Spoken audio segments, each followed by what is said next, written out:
CBS 13 investigator Julie Watts is digging deeper, uncovering holes in city records tied to a chemical known to cause cancer. Yeah, we searched decades of Ripon's water records, and we found missing data, inaccurate information, and some years Ripon skipped required testing for certain chemicals.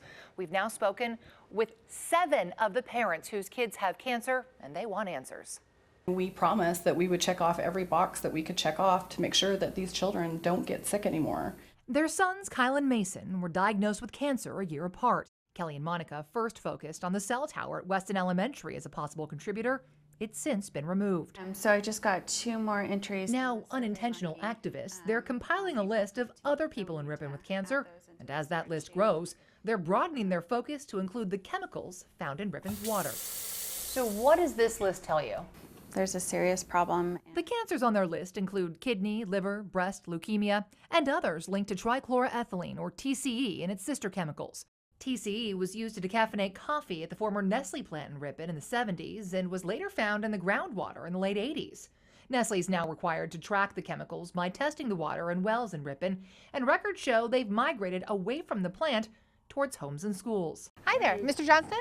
The state also requires Ripon to test the city's drinking water annually and to report when these chemicals are found. But CBS 13 uncovered Ripon didn't report any TCE testing at this well in 2011 or 2013, and in 2017 they tested but left the results off the public report. So we've sent several emails. After the city ignored our interview requests, we caught up with the director of public works at that drinking water well in hopes of getting some answers. You signed this document certifying that the 2017 CCR was both accurate and on the city's homepage.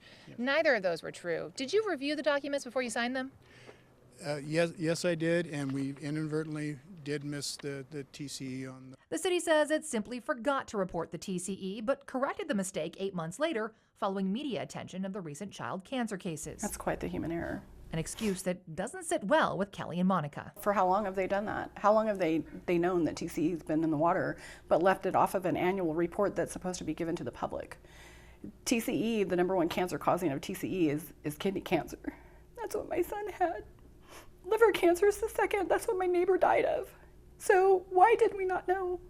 We learned Ripon found the chemicals in this well last summer at 90% the maximum level allowed by law, but waited 4 months to shut the well down and 6 more months to notify the public of the results or closure. Did you know that the well had reached 90% of the legal limit? No. No. I had no idea until you told us. Did you know they shut a well down? No. And they want to know just how high the levels got during that 4-month lag time. And if it tested 90% that day, it could have tested 100 or over 100 the week before. The city won't confirm if it did any additional testing, but the moms also want to know why they didn't share the results sooner. Why did you wait 6 months to let folks know that you took this well offline?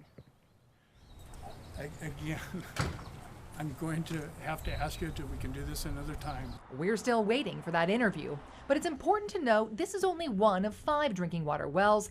The others did not test positive for the chemicals, though it's not clear how much water any one home got from this well at any given time. Now, the city insists, quote, at no time was water delivered from this well or any other well that did not meet safe drinking water standards. I don't know that I believe that. Do they know that for a fact? But safety aside, they stress they had the right to know what was in their water, and they didn't. If you had known that, would you have allowed your children to drink that water? Absolutely not. No way. Even knowing it was still below the legal limit? Absolutely not. So interesting. So, Julia, is the cancer rate in Ripon higher than the rest of the state? You know, the answer is we don't know right now. We're still waiting for more data from the state. A report, though, on all childhood cancers in Ripon did not find an excess number compared to the rest of the county, though the county rate is higher than the state. But that report did not include kids diagnosed after 2016. That's most of the families we spoke with.